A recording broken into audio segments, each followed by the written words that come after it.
Alright, for this episode, we're doing the rad and the bad. This is the very first episode, and I decided to do something that kind of strikes home with me. Surprisingly, possibly surprising to you, that's actually WWE 2K15, wrestling video game. Now, I'm kind of a fan. So, in this episode, we'll be reviewing WWE 2K15.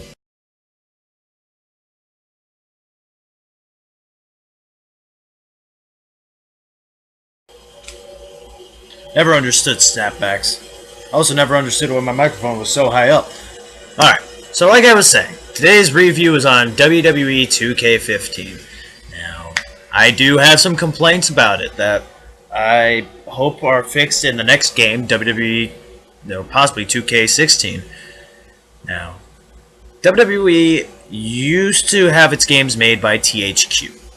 And THQ did a fantastic job at doing the wrestling video games, such as WWE 13, WWE 12, and so far, so back.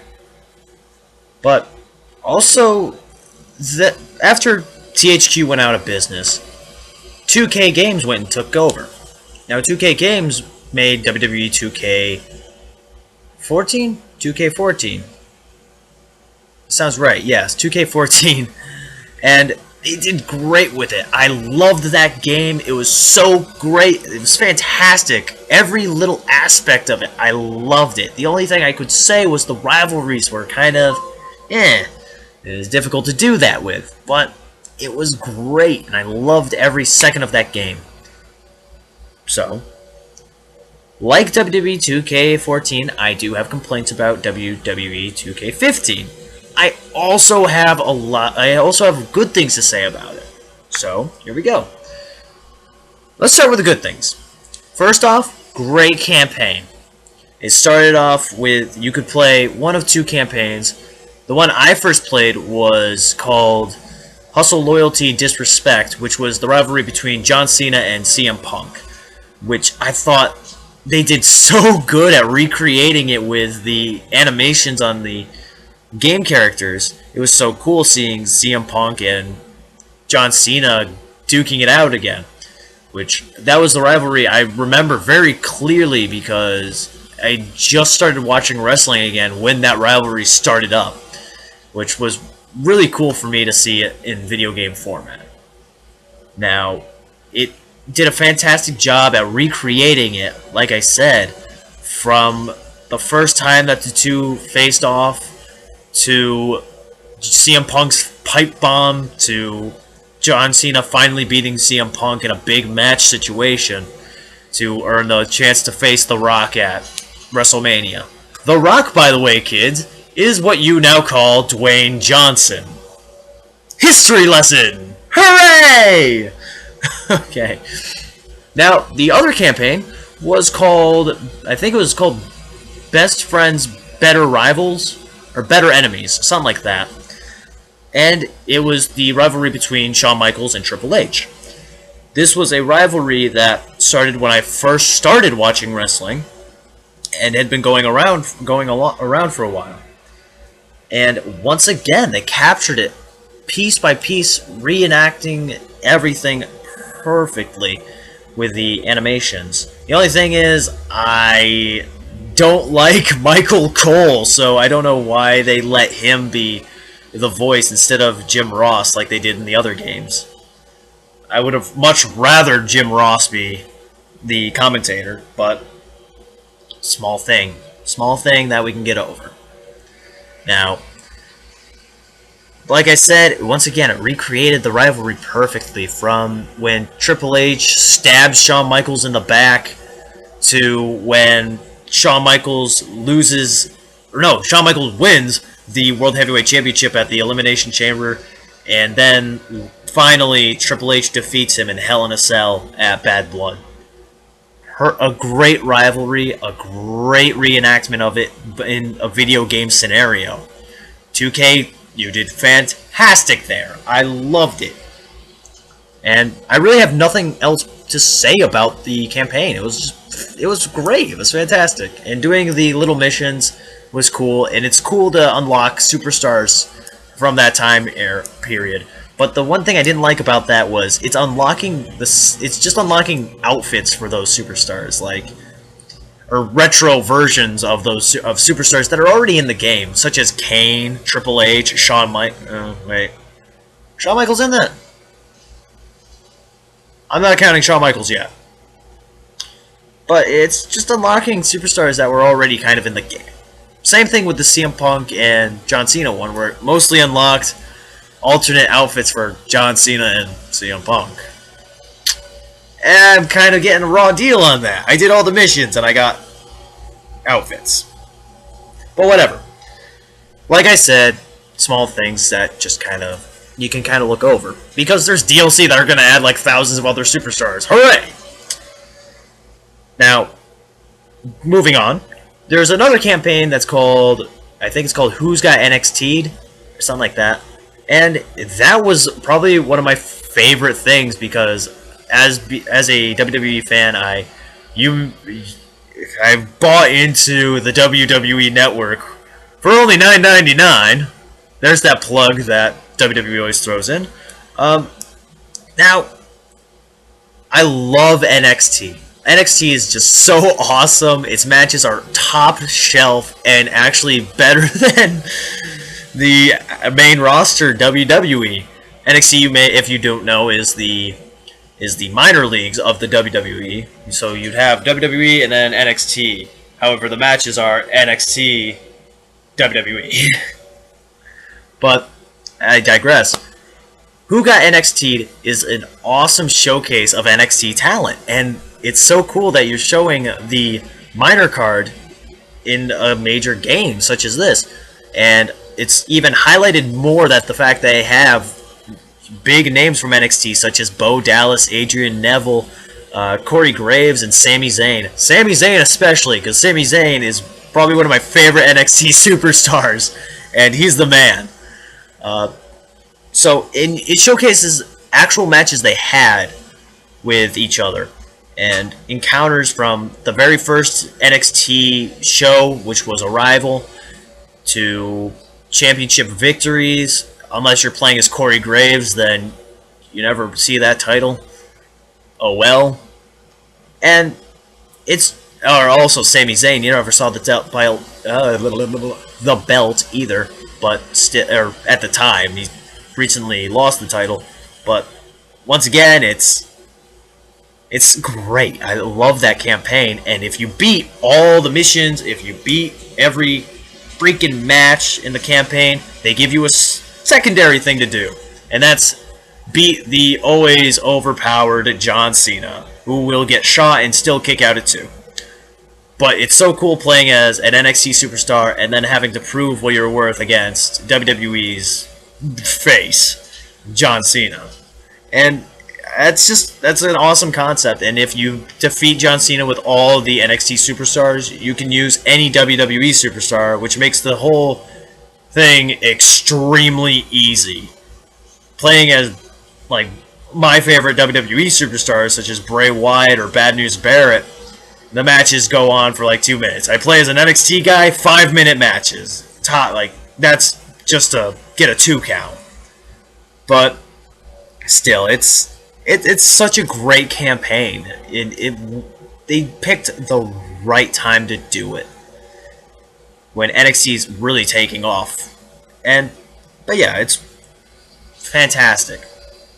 Now let's get on to another thing that they have on WWE 2K15, and that's the Universe Mode. The Universe Mode is when you take a superstar of your choice and you boost them through the ranks of a WWE superstar to win championships or win championships. Also, you compete in rivalries. The rivalry system is done really well, and I can't wait to see what little things they're going to add in next year's WWE game. And also Universe Mode, the championship rankings makes the ranking system is really good.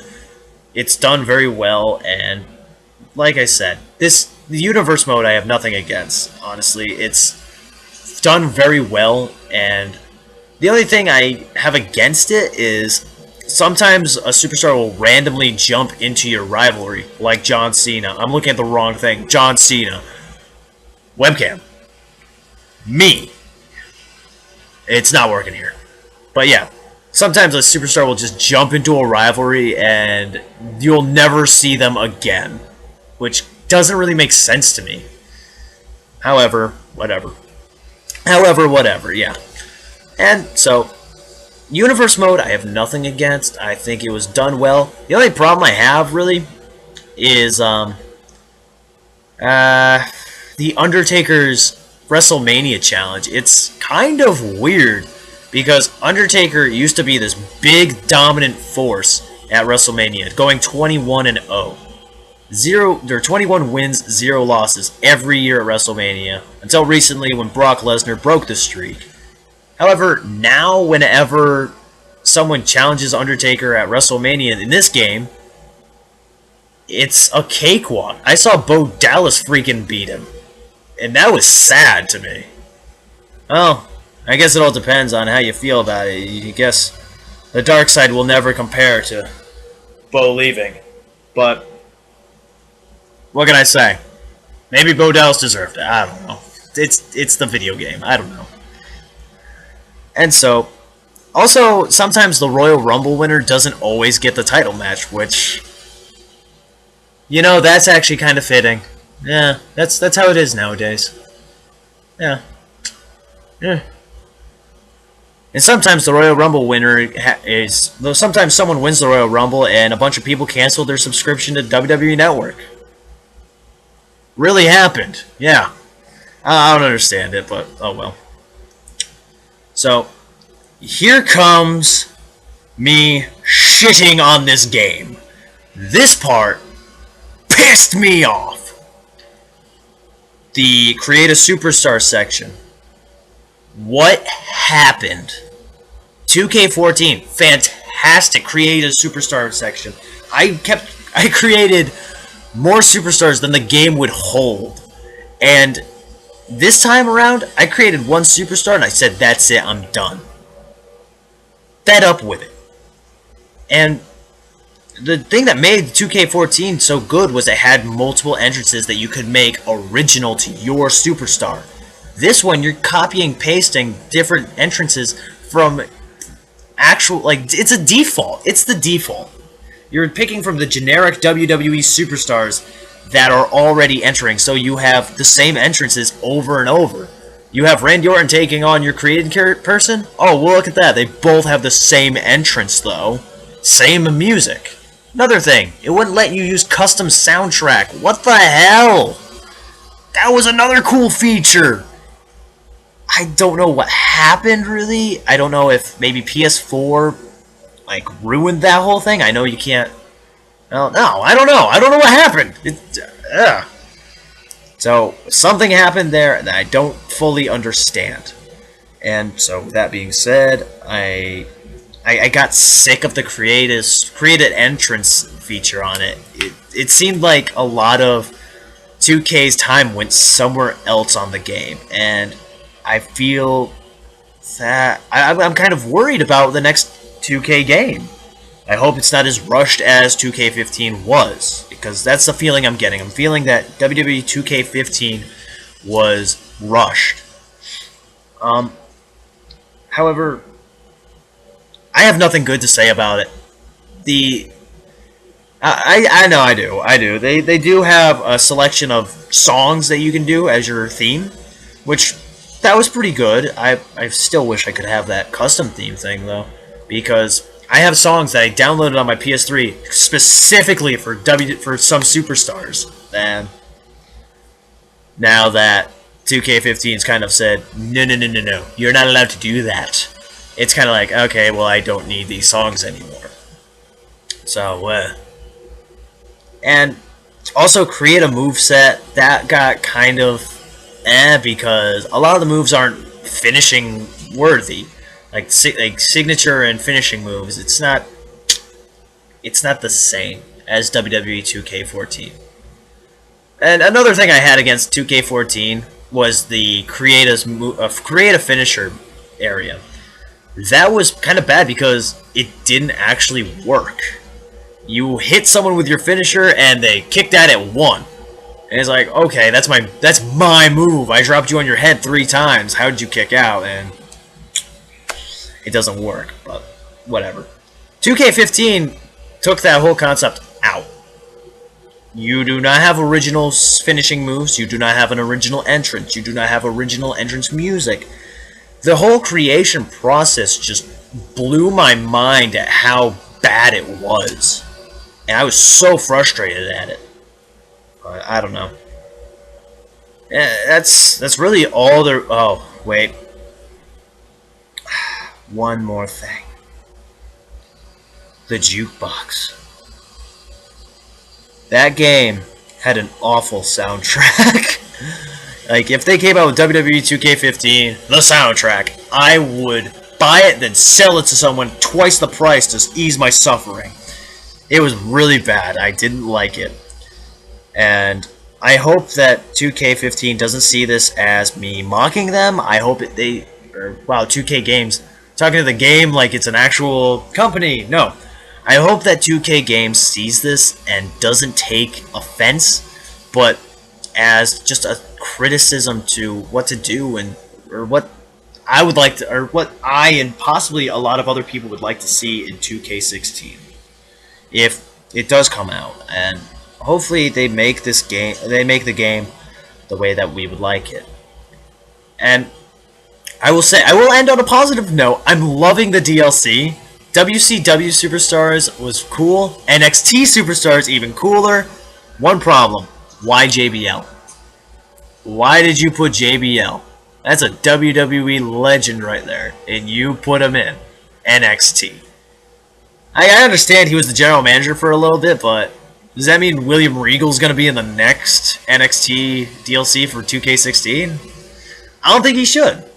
However, it made up with the Ascension being in there and Adam Rose. Being a type of rosebud I am, that it's really cool to have Adam Rose in a video game along with Ascension. Emma I could do without, but oh well. Also, I can't wait for the next DLC. I'm DLC hungry. I can't wait. And so if I were to give this game a rating, from 1 being what would 1 be? I think 1 would be the Pat Patterson Jerry Briscoe evening gown match, and 10 being WrestleMania. I'd give this game a 6, which is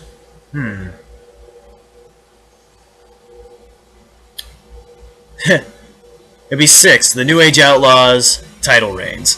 So, with that being said, I'll see you guys in the next video. If you would like to weigh in on your review of WWE 2K15, or if you would like to weigh in on how much I sucked at giving a review at WWE 2K15, review my review. That would be cool.